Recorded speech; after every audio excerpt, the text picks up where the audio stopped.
போது 3 தொகுதிகள் இப்போதைய நிலையில் குறைவாக இருக்கிறது. இன்னும் ஆரம்ப சுற்றுகள் 4-5 சுற்றுகள் எண்ணப்பட்டதுதான். வணக்கம் திரு செல்வபெருந்தகை, இந்த முடிவுகளை எப்படி பார்க்குறீங்க? மீண்டும் அங்கே ஆட்சியை தக்க வைக்கிறார் நிதிஷ்குமார்.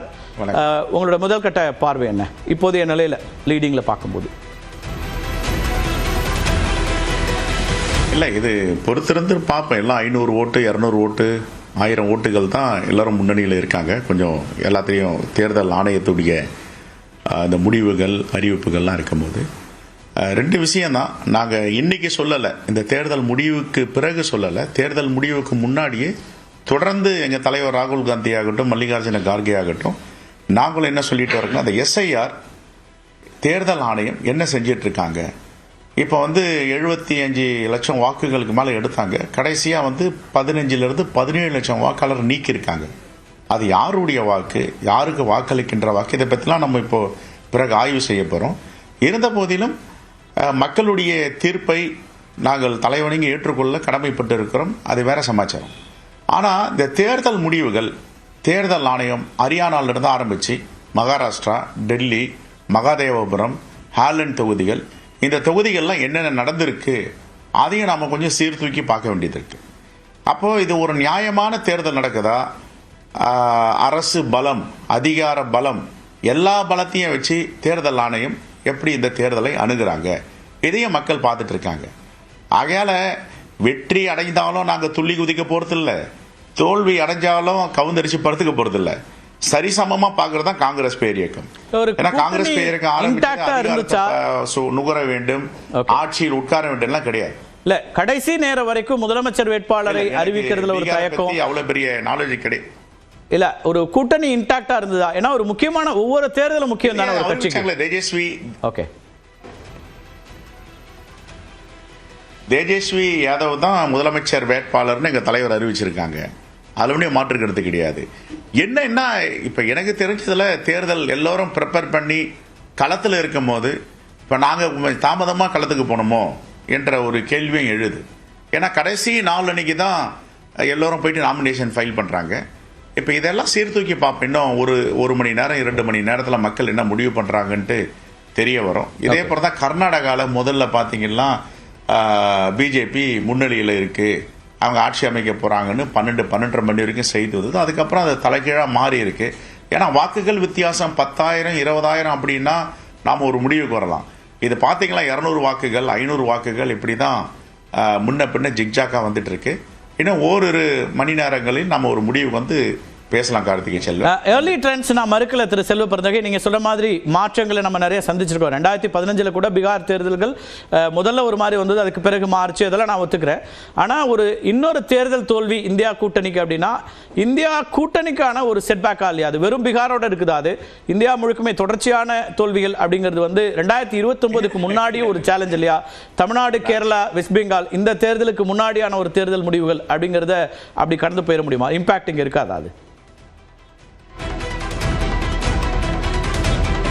இன்னும் வெளிப்படையாக பேசுனா வட மாநிலங்கள் முடிவு வேறு, தென் மாநிலங்கள் முடிவு வேறு. கடந்த நாடாளுமன்றத்திலையும் பார்த்தோம். தமிழ்நாட்டை பொறுத்த வரைக்கும் பாண்டிச்சேரி உட்பட 40க்கு 40 வெற்றி பெற்றோம். எந்த மாநிலத்திலும் இந்த வெற்றி கிடையாது. பட் அதனால் இது பாதிக்கும்னு சொன்னால் என்னால் ஏற்றுக்கொள்ள முடியாது. ஆகவே நாங்களும் சுய பரிசோதனை செய்து கொள்வதற்கு இது ஒரு வாய்ப்பாக தான் அமையும் நினைக்கிறேன். நாங்கள் எங்கே தவறு செஞ்சுருக்கோம், எங்கே பின்னடைவு ஏற்பட்டிருக்கின்ற. ஆக போக போக தான் தெரியும், நம்ம பொறுத்திருந்து பார்ப்போம். நன்றி திரு செல்வபெருந்தகை, நேரில் இணைந்து உங்களுடைய கருத்துக்களை பகிர்ந்ததுக்கு மிக்க நன்றி. தற்போதைய எண்ணிக்கைகளை நம்ம பார்த்துடலாம். தேர்தல் ஆணையத்தினுடைய அந்த டேட்டா படி JDU 58 இடங்கள், BJP 50, RJD 30, LJP 15, INC 10, HAMS 4, CPI 2, மற்றவர்கள் 6 அப்படிங்கிற எண்ணிக்கையில் முன்னிலை வைக்கக்கூடியதை பார்க்குறோம். தேர்தல் ஆணையத்தினுடைய எண்ணிக்கை அதே போல் நம்ம ஒட்டுமொத்தமாக வந்திருக்கக்கூடிய 243 நம்முடைய செய்தியாளர்கள் களத்திலிருந்து கொடுக்கக்கூடிய அந்த எண்ணிக்கைப்படி என்டிஏ கூட்டணி முன்னிலை, 71 இடங்கள்ல மகா கத்பந்தன் இந்தியா கூட்டணி முன்னிலை, JSPக்கு 1, மற்றவர்களுக்கான இடங்கள் 3 அப்படிங்கறத நம்ம பார்க்கிறோம். இந்த முன்னிலையில BJP 74 இடங்களும், JDU 75 இடங்களும், LJP 15 இடங்களும், அதே போல RJD 50 இடங்களும், காங்கிரஸ் 15 இடங்களும் முன்னிலை வைக்கக்கூடியதை பார்க்கிறோம். CPI ML 3 இடம், CPI 1, CPM 1 அப்படின்னு அங்க இருக்கக்கூடிய முன்னிலை அப்படிங்கறத நம்ம பார்க்கக்கூடியதாக இருக்கிறது. திரு புகாரியும் இணைந்திருக்கிறார். அவருடைய நிகழ்ச்சிக்கு வரவேற்க சென்ற ஒரு விஷயம், உங்க ரெண்டு பேருமே நான் கேட்கிறேன். இப்போ பிரசாந்த் கிஷோரோட என்ட்ரின்னு ஒன்று இருக்குல்ல பீகார்ல, அது என்னவா இருக்கு இது வரைக்கும் பார்க்கறதோட முடிவுகள் அப்படி நீங்க எப்படி பாக்குறீங்க? ஸ்பாய்லரா இருந்து போறோம்னு தான் தோணுது. யாருக்கான ஸ்பாய்லர்? காங்கிரஸுக்கு. காங்கிரஸுடைய ஓட்ட ஜேடியு வாக்குகள் எடுப்பாருன்ற இடத்துல இருந்து அவர் காங்கிரஸ் அல்லது ஆர்ஜேடி வாக்குகள், அதாவது இந்தியா கூட்டணியினுடைய வாக்குகள், இந்தியா கூட்டணிக்கு வர வேண்டிய வாக்குகளை அவர் பிரித்திருப்பார். ஓகே, அப்படித்தான் எனக்கு தோணுது. ஏன்னா அது இப்போ செல்வப்பிறந்த அவர்கள் சொல்லிக்கிற பொழுது 500 ஓட்டு 1000 ஓட்டு தான் வித்தியாசம் பல தொகுதிகளில். நிச்சயமாக ஒரு தொகுதிக்கு அவர் 500-1000 ஓட்டை பிரிச்சிருந்தாருனா கூட அது ஒரு பெரிய சிக்கல் தான். இதற்கு முன்பு இதே மாதிரி நம்ம வந்து இவரை ஒவைசியை பார்த்தோம். சம்பந்தமே இல்லாம எல்லா வட மாநிலங்களையும் போய் போட்டிடுவார். அங்க இருக்கக்கூடிய முஸ்லீம் ஓட்டுகளை தொகுதிக்கு ஒரு 500-1000 பிரிச்சுட்டு வருவார். நீங்க இப்படி 500-1000 வாக்குகள் கூட அங்கே பிரிவது அப்படிங்கிறது ஒரு பெரிய சிக்கல் தான். எல்லாருக்குமே தெரியும் பிரசாந்த் கிஷோர் நிச்சயமாக அங்கே பெரிய எந்த வெற்றியும் அவரால் கொடுத்து விட முடியாது.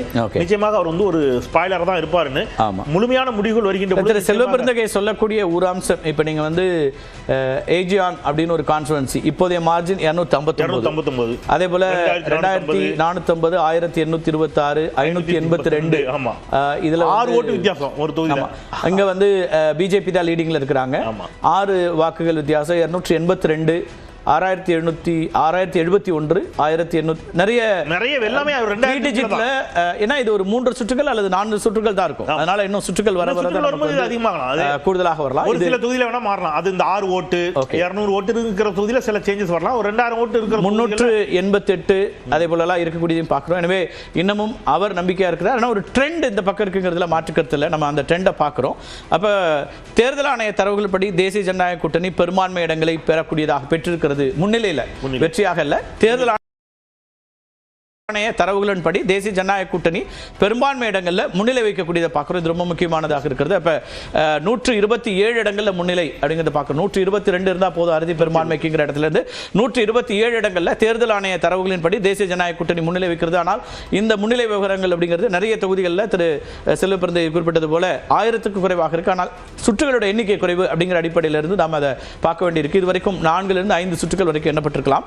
தேர்தல் ஆணைய தரவுகள் எஸ் அது பார்த்துட்டோம். அதே போல முன்னிலை பெற்றது மாறாதுங்கிறதா சார் நான் முதல்ல இருந்தே சொல்றேன். அது மாறாது. இது இப்ப இல்ல, நான் முதல்ல இருந்து அது அவங்க ஒரு கட்சியினராக அவங்க அந்த நம்பிக்கையை தான் வெளிப்படுத்துவாங்க கடைசி வரைக்கும் அதிகாரப்பூர்வ அறிவிப்பு வருவரை. நான் நேற்று இரவு இங்கே வந்து பேசுகின்ற பொழுதே வந்து சொல்லதிகாரத்தில் பேசுகின்ற பொழுதே சொன்னேன், நிச்சயமாக வாய்ப்பு வந்து பாஜக கூட்டணிக்கு தான் இருக்கும் நாளைக்கு எண்ணுகின்ற பொழுது அப்படிங்கிறது தான் என்னுடைய கருத்தா இருந்துச்சு. இது இந்த நிலைமை நீடிக்கலாம்.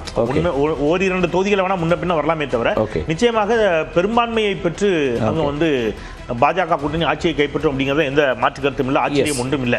பட் அதற்கான காரணிகளை தான் நம்ம திருப்பி இன்னொரு அம்சம் நம்ம பார்க்க வேண்டியிருக்கு. சதவீதங்களை பார்த்தலாம். கடந்த தேர்தலில் 2 கூட்டணிக்குமான சதவீதம் ரொம்ப குறைவு, 0.3% டிஃபரன்ஸ் இருந்துச்சு. இந்த முறை அது என்னவா இருக்கு அப்படின்னு பார்த்தோம்னா இப்போதைய நிலைமையில பிஜேபிக்கு 23.21% வாக்குகள் இருக்கிறது. அதே போல ஜேடியு 17.98% வாக்குகளை பெறக்கூடியதை நம்ம பார்க்கிறோம். ஆர்ஜேடி 23.11%. ஆர்ஜேடிக்கும் பிஜேபிக்கும் 0.1 தான் வித்தியாசம் வாக்கு சதவீதமாக பார்க்கும்போது.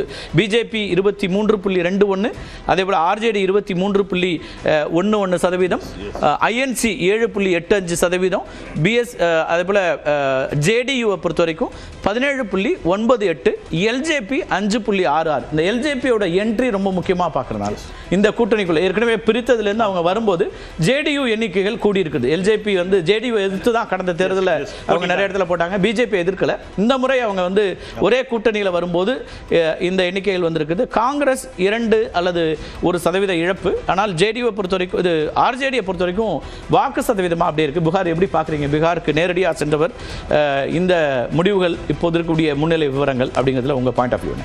இதில் வந்து பெண்கள் உமன் ஓட்டர் டர்ன் அவுட்டும் ஒரு முக்கியமான சப்ஜெக்டாக இருக்குது. அதில் வந்து கடந்த தேர்தலில் வந்து 1000 ஆண்களுக்கு 907 இருந்தது 2004 லோக்சபாவில். ஓகே சார், இப்போ இந்த லோக்சபாவில் அது வந்து இந்த முறை வந்து 892 ஆகிருக்குது. ஓகே, அதே மாதிரி பார்த்தோம்னா 71.6% பெண்கள். ஓகே, ஆண்கள் பார்த்தா 62.8% தான் இருக்கு. ஆண்கள் வாக்களித்ததை விட பெண்கள் இந்த முறை பீகாரில் வாக்களித்திருப்பது கூட ஒரு முக்கியமான காரணமாக பார்க்கலாம். ஏன்னா அந்த பிரதம மந்திரியுடைய 10,000 ரூபாய் அதை பற்றி வந்து இந்த NITT யூனிவர்சிட்டியில் இருக்கக்கூடிய ஒரு ப்ரொஃபஸர் சரஸ்வதி அப்படின்னு அவர்கிட்ட இந்த மணி கண்ட்ரோல் வந்து ஒரு பேட்டி எடுத்திருக்கிறாங்க. அந்த பேட்டியில கூட அவர் அதுதான் சொல்றாரு.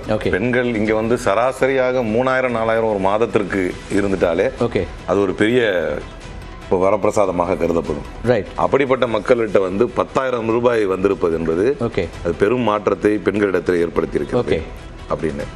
எனவே இது வந்து அரசியல் சித்து விளையாட்டுகளை தாண்டி வந்து பெண்கள் உடைய வாக்கு பெரிய அளவில் பாரதிய ஜனதா கட்சிக்கு சாதகமாக இருந்திருக்கலாம். ஏன்னா அதோடைய பர்சன்டேஜ் கூட இருக்கிறதுனால. இது அதாவது 1950க்கு பிறகு அப்படி பார்த்தா கிட்டத்தட்ட சுதந்திரத்துக்கு பிறகு பீகாரில் பெண்கள் அதிகமாக வாக்களித்திருப்பது இதுதான் முதல் முறை. ஆண்களை தாண்டி, ஆண்களை சர்பாஸ் பண்ணி வாக்களித்திருப்பது என்பது. அப்ப மற்றபடி வாக்கு திருட்டு நாம அதில் வந்து மெயினாக பார்த்தோம்னா பெண்கள் குறைவாக இருக்கிறாங்க அப்படின்னா அந்த பர்மனென்ட்லி ஷிஃப்டட் அப்படின்னு அதுலயும் பெண்களை நிறைய பேர் வந்து மாத்தி இருக்கிறாங்க அப்படின்னு நம்மளால பார்க்க முடியும். நம்ம இந்த ஒரு விஷயத்தை நான் கிளாரிஃபை பண்ண விரும்புறேன். பர்சன்டேஜா நம்ம பார்த்துட்டு இருக்கோம், போல் பர்சன்டேஜ்னு. சரி, வாக்குகளா எவ்வளவு போல் ஆயிருக்கு அப்படிங்கிறத பார்க்கணும். ஏன்னா எஸ்ஐஆருக்கு பிறகு நிறைய வாக்குகள் டெலீட் ஆயிருக்குது. ஸோ அந்த பர்சன்டேஜ் நம்ம பார்க்காம வாக்குகள் அப்படின்னு பார்த்தோம்னா 2010 2.99 கோடி போல்டு ஓட்ஸ் 2010. அப்போ 52.67%. 2015 3.71 கோடி போல்டு ஓட்ஸ் 56.66% இருந்தது. 2020 4.14 கோடி வாக்குகள் போல்டானது 56.93%. 2024 நாடாளுமன்ற தேர்தலில் 66.91% இருந்துச்சு. Polled votes 4.98 crore. இப்போ 5 கோடி நெருக்கி இந்த முறை போலாக இருக்கிறது. இந்த முறையினுடைய வாக்கு பர்சன்டேஜ் உங்களுக்கு தெரிஞ்சிருக்கும். ஆனால் போல்டு ஓட்ஸ் வந்து ஒரு நெருக்கமாக 5 கோடிக்கு நெருக்கமாக இருக்கக்கூடியதை பார்க்குறோம். அப்போ இதிலிருந்து இதை எப்படி நம்ம புரிஞ்சுக்கலாம்? மொத்தம் 7.45 லட்சம் கோடி, அதில் 5 கோடி போலாக இருக்குது. பர்சன்டேஜாக நம்ம பார்க்குறத விட போல்டு ஓட்ஸ் அப்படின்னா கிட்டத்தட்ட 2024 நாடாளுமன்ற தேர்தலும் இப்போதும் ஒரே அளவுக்கு தான் போல்டு ஓட்ஸ், அதாவது எண்ணிக்கையாக பதிவானது. சதவீதம் கூடுதலாக இருக்கிறதுக்கு இந்த எஸ்ஐஆர் ஒரு காரணமாக இருக்கலாம். எஸ்ஐஆரில் நிறைய டெலிஷன் இருந்துச்சு, அதுலேருந்து அந்த சதவீதம் கூடியிருக்கலாம். எஸ், சொல்லிட்டு இருந்தேன் இல்லையா, அந்த சரஸ்வதி என்ன சொல்றாரு அப்படின்னா, இது வந்து மக்கள் மத்தியில் எஸ்ஐஆருக்கு பிறகு மக்கள் மத்தியில் வந்து ஒரு விழிப்புணர்வு ஏற்படுத்தி இருக்கிறது. ஏன்னா வாக்குரிமையை பற்றிய பிரச்சாரம் இப்ப பொலிட்டிக்கலா வந்து அது பாரதிய ஜனதா கட்சி தவறு செய்து காங்கிரஸ் அவர்களுக்கு சப்போர்ட்டா நிக்குது என்பதை தாண்டி தேர்தல் என்பது நமக்கு ஒரு பெரிய ஆயுதம் என்பதை மக்கள் உணர்ந்ததனால வாக்களிக்க வந்திருக்கிறார்கள். ஏன்னா அவர் ஒரு ப்ரொஃபசர் தான் நடுநிலையான ஒரு கருத்தை சொல்கிறார். அப்ப வாக்களிக்க வந்திருக்கிறார்கள். அப்ப மக்கள் வாக்களிப்பதற்கு காரணமாக இந்த பிரச்சாரம் இருந்திருக்கிறது அப்படின்றதையும் இங்க கவனிக்க வேண்டியது. நம்ம பேசலாம். திருமிகு தமிழிசை அவர்கள் இணைஞ்சிருக்காங்க, அவங்களோட பேசிட்டு நேர்காணல் வந்துட்டு. வணக்கம் தமிழிசை அவர்களையும் வரவேற்கிறேன். அதே போல் ஆச்சாரி இருக்கார், அவர் பொதுமடை. இந்த முடிவுகளை எப்படி பார்க்குறீங்க? நிச்சயமாக உங்களுக்கு மகிழ்ச்சிக்குரிய ஒரு